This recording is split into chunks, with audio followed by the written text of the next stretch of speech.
Father, thank you very much. At gayon din po para po sa mga kapatiran natin sa iba't ibang lugar, sa Italia, gusto ko rin po kayong i-acknowledge. Nung po ako'y tinawagan upang mag-misa ngayong araw na ito, nakaligtaan ko po na ngayong araw na ito ay ang canonization ni Pedro Calungsod. Kaya naman ako'y ang bilis ng ko. Sige, okay lang. So nag-book na ako ng ticket.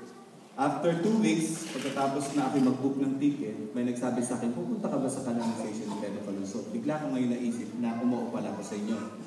So ngayon, nagdadalawang isip ako kung ika-cancel ako o attend ako ng canonization para maka-attend ng canonization. Ang nakakatuwa doon, lahat ng mga Pilipinong pari kinancel ang misa nila sa buong Italia para maka-attend ng canonization. At akong nag-iisa ang siyang wala doon at pumunta dito.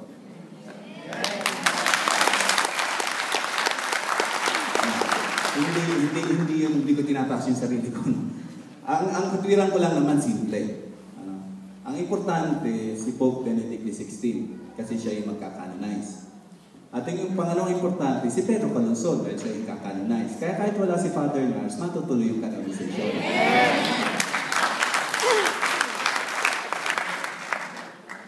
Pero napakalaking blessing dahil nagkaroon ng tinatawag na Triduum Masses.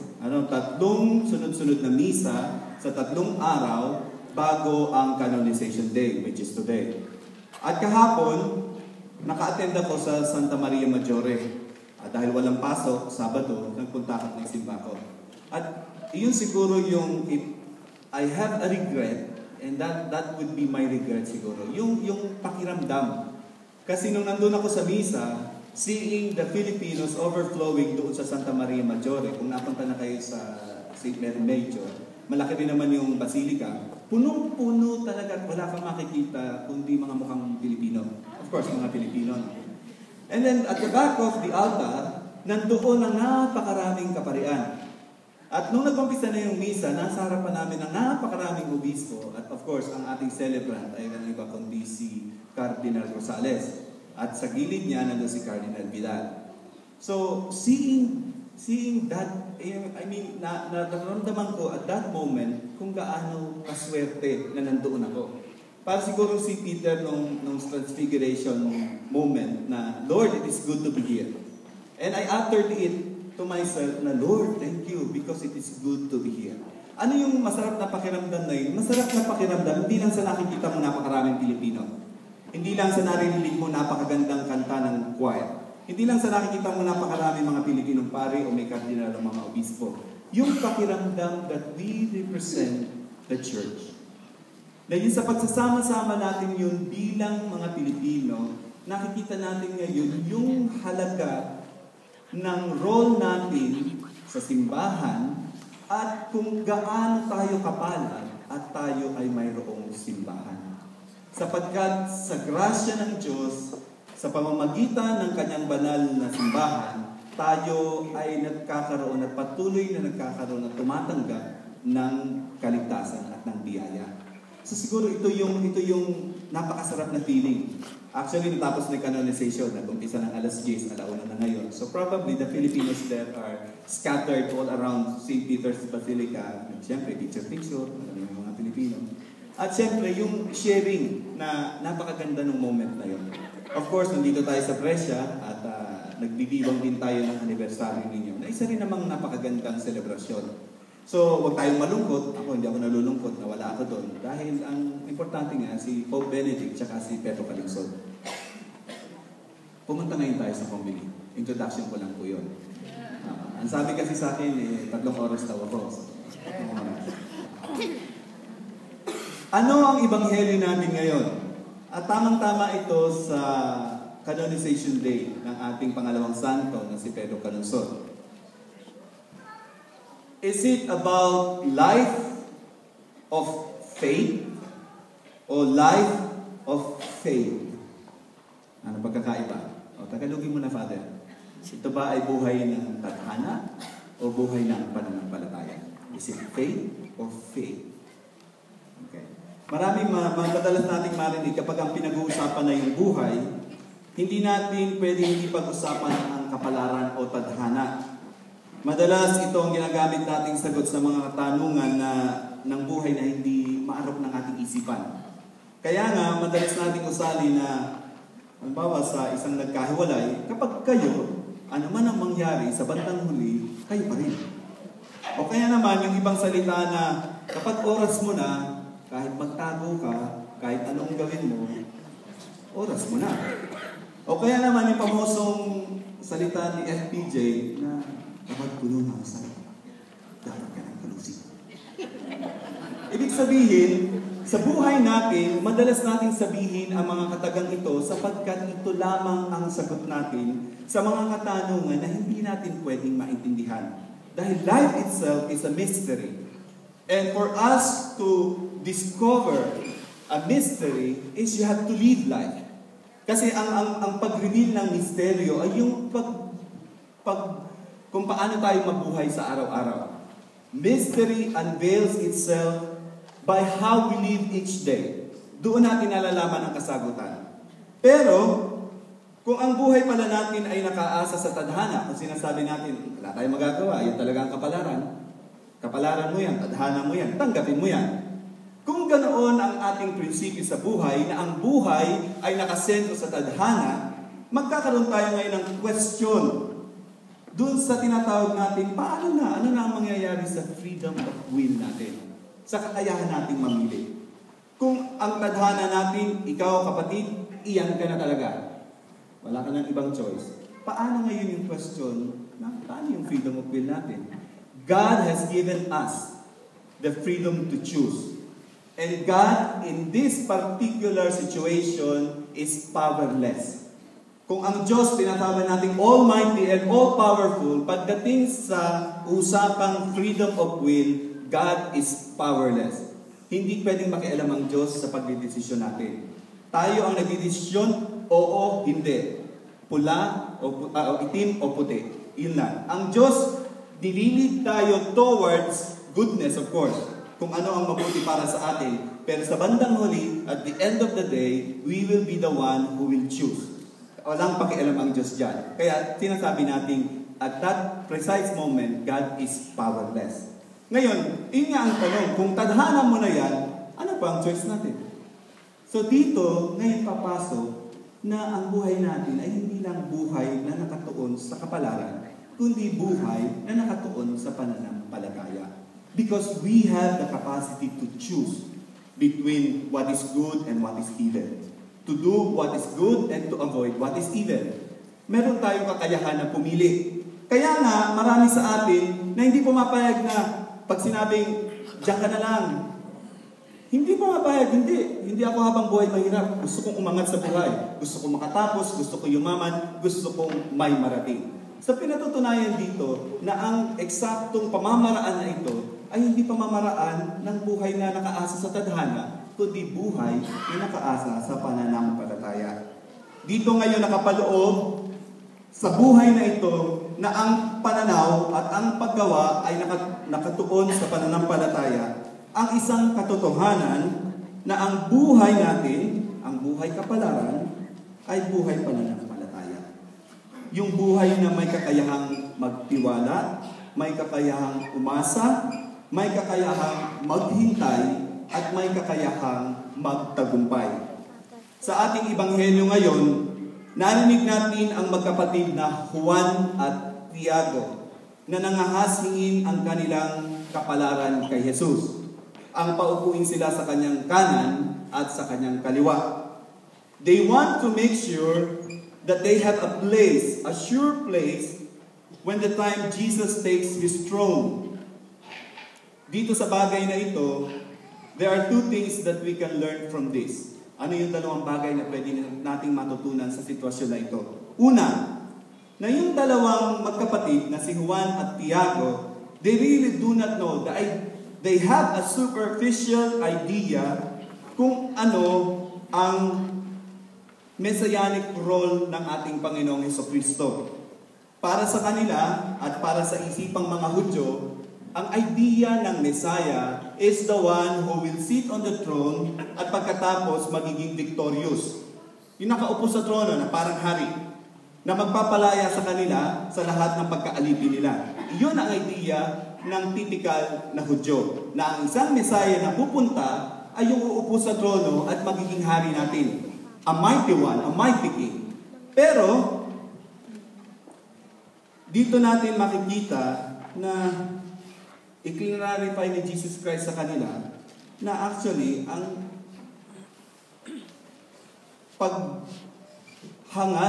paghangad sa posisyon na ito, kung sino umupo sa kanan at sa kaliwa, it is not easy because the place that they are asking entails not a position of prestige and convenience, but a place of service and sacrifice. Gusto kong ulitin to.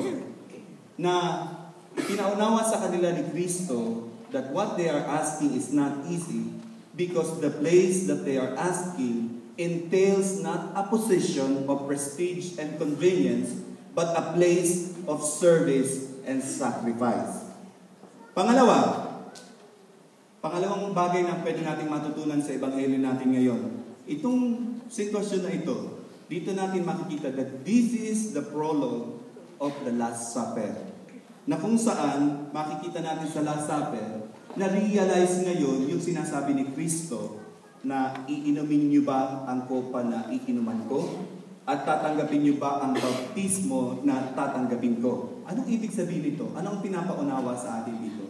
Nang sino mang maglilingkod sa ating Panginoong Kristo, ang paglilingkod ay may kaakibat na paghihirap. Kaya nga the idea of Messiah is not a prestige, a convenience, but a sacrifice and a service. Na kung saan, kailangan tayong maghirap. Kailangan nating danasin ang lahat ng uri ng pag-uusig kung gusto nating maglingkod. Kaakibat yan. There is no other way. Kaya sinasabi natin na kung gusto makapunta sa langit, anong unang qualification? Hello? Anong unang qualification para mapunta tayo sa langit? Ha? Unang qualification, mamamatay muna tayo. Dapat muna mamatay, ano? Oo. Kasi walang buhay na nakaakyat sa langit, lahat mamamatay. So, sino gusto dito mapunta sa langit?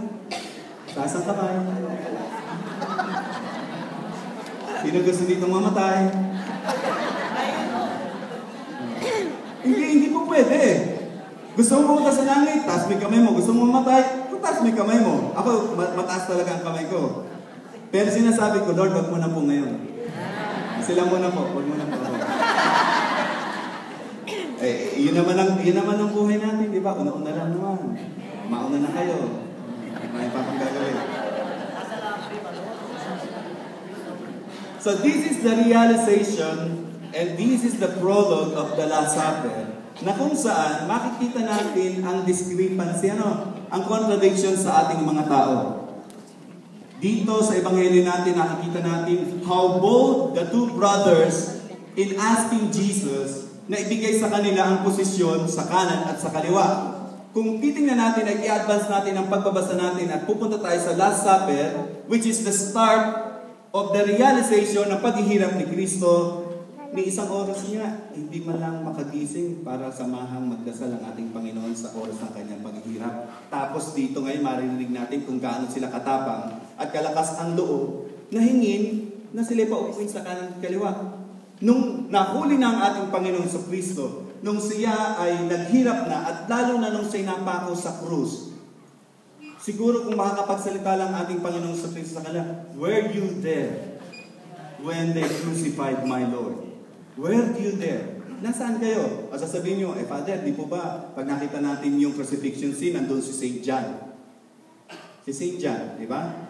Tapos si Mama Mary, tsaka si Mary Magdalene. Tama? Nandun po si John. Excuse me, ang sinasabi sa Biblia, hindi si John. Ang sinasabi, yung kanyang mahal na alagad. Hindi pinangalanan si John yun.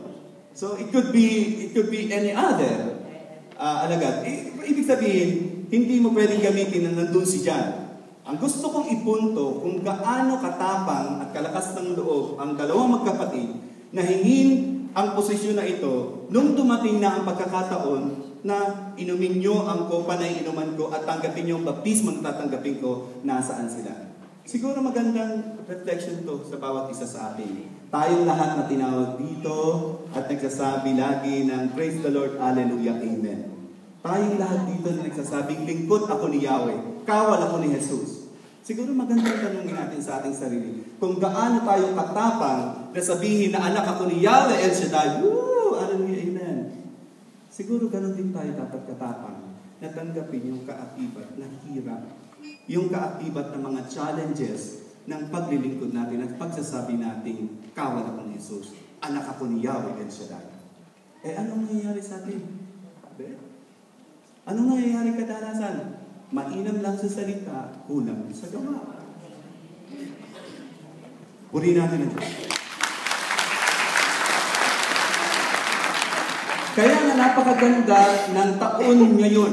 Ang dami nating grasya sa totoo lang na dapat natin pasalamatan sa Diyos. Unang-una na, this year, this new pastoral year was declared the year of faith. Hindi the year of faith, hindi taon ng kapalaran, kundi taon ng pananampalataya. So, ibig sabihin, sa ating pagsasabing anak ako ni Yahweh El Shaddai, kawal ako ni Kristo, ang gagamitin natin ay pananampalataya. Kung gusto nating maglingkod, kailangan nating palakasin ang ating pananampalataya. At ang paglilingkod at pananampalataya, hindi mo pwedeng paghiwalayin, kailangan magkasama iyan. Kaya nga, gagamitin natin ang ating pananampalataya upang makasunod sa kalooban ng Diyos. Dahil ang nananampalataya kay Kristo, hindi mapapaano. Ipako ka man sa krus, ibuwal ka man, tadyakan ka man, sa bandang huli, magtatagumpay ka. Dahil bakit? Our God is already victorious. Kaya ano pang dapat natin ikatakot? Ang problema nga sa atin, ang tinitingnan lang natin, posisyon.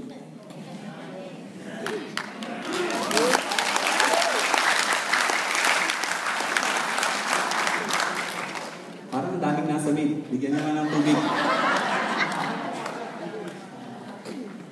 Let's face it, my dear brothers and sisters. Kung sabi kanina dito, nagpapasalamat po kami kay Yahweh sapagkat lumalago po ang gawain ni Yahweh El Shaddai, lumalago po ang gawain ni El Shaddai.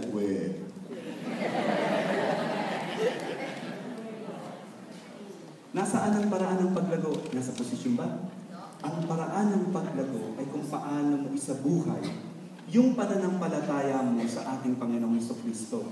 Yung palang pagsabi sa ating, kaya nyo bang uminom sa kopa na iinuman ko at kaya nyo bang tanggapin ang baptismo na tatanggapin ko?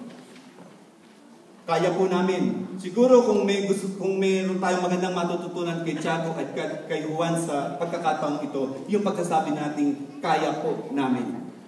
At kung kaya natin, sa paglilingkod, may tatlong bagay na hindi pwedeng mawala. Parang yang sa sinigang, hindi pwedeng walang asin. O sa adobo na walang toyo at suka. Kailangan mayroong sangkap ito. At sa paglilingkod, tatlong sangkap ang kailangan natin. Ano yung unang sangkap? Loyalty. Loyalty. Ano yung sabihin ng loyalty? Maging loyal ka po. Ang sabihin ng loyalty, in spite of and despite of everything, mananatili ka. Kaya kung ikaw ay tinawag dito sa gawain ni Yahweh El Shaddai, in spite of and despite of everything, nandito ka. Ang problema, yung mga nag-akay, sila yung nawala, at yung mga inakay, sila yung natira. Anong klaseng paglilingkod yun? Sa mundo natin ngayon, punong-puno ng divorce. And I mean divorce, hindi lang yung sa legality ng divorce ng kasal. Yung paghihiwalay, yung sakitan, yung maraming mga bagay. Iba naghihiwalay sa mga naghihiwalay dahil gustong magbasa pero nakapantalon.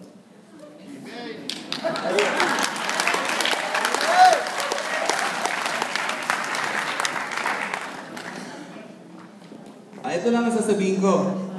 Hindi tinitingnan ng Diyos kung ang suot may Gucci o ang suot mo ay sa ukay-ukay lang. Pero ito rin ang sasabihin ko naman sa inyo. Pakinggan naman ninyo ako, baka naman i-quote ninyo ako. Sabihin nyo na pwede na magpantalon, yung babae bumasa dito, pwede nakapantalon. Ilulugar din ninyo. Alam ninyo, nang pupuntahan ninyo,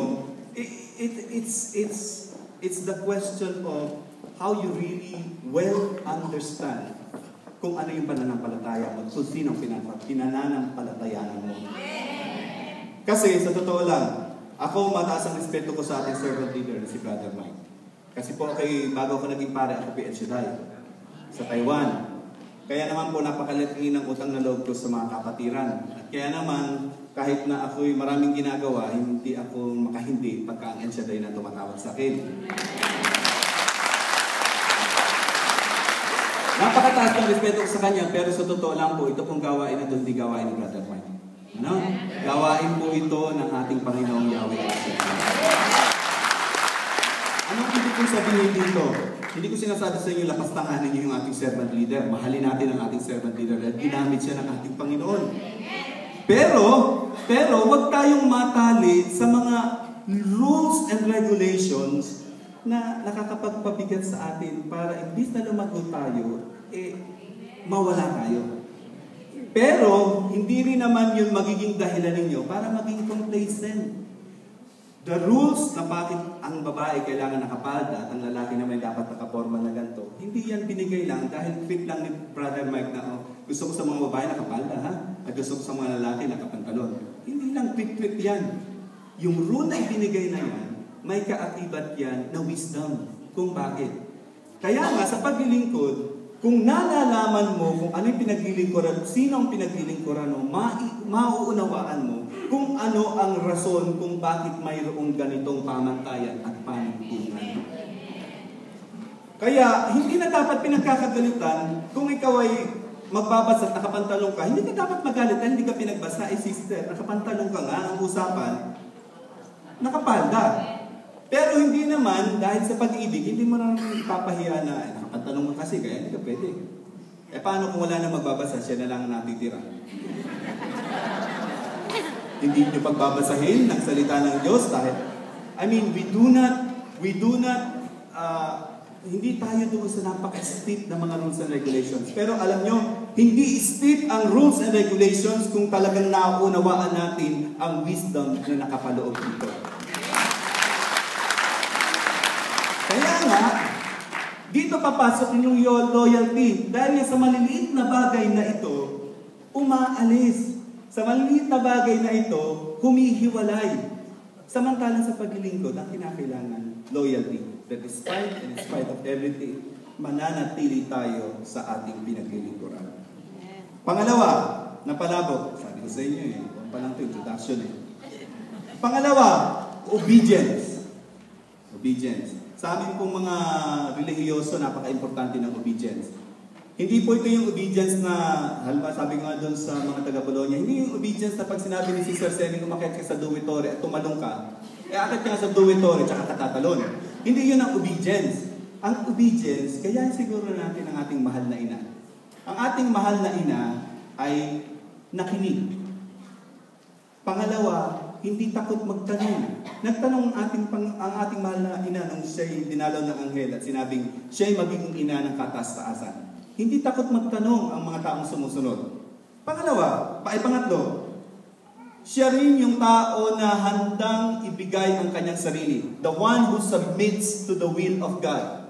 Kaya pagkatapos ng lahat ng sinabi ng anghel sa kanya, anong sabi niya? Maganap sa akin ayon sa iyong winika, ayon sa iyong sinabi. So the one who obeys is the one who also submits to the will of God. And who has the ability to keep everything, and I mean everything, in his or her heart. Katulad ng ating mahal na ina. Sa tingin niyo ba, nung sinabi sa kanya ni Gabriel na ikaw ay maglilihig at manganganak ng isang lalaki, tatawagan mo pangangalanan mo itong Jesus at siya ay magiging anak ng kataas-taasan. Sa tingin niyo ba, naintindihan na ni Mama Mary kung anong magiging role niya? No. Unti-unti ang pagtawag sa kanya, unti-unti ang pag-unawa. Kaya nga sinasabi, hindi naintindihan ito ng kanyang ina. At sa kanyang ina, lahat ng ito'y itinago niya sa kanyang puso. Pero huwag tayong hihinto sa pagtago sa puso. Dahil sinabi rin ni San Lucas, she kept everything in her heart and reflect upon it. So dapat, pag itinago natin sa puso natin, huwag lang natin kimkimin, dapat magkaroon din tayo ng panahon na pagnilayan ang mga ito. Dahil ang pagbibigay natin ng panahon sa pagninilay, ito yung pagsasabuhay natin ng kalooban ng Diyos. Purihin natin ang Diyos. At panghuli, dahil alam ko maraming nang nagugutom,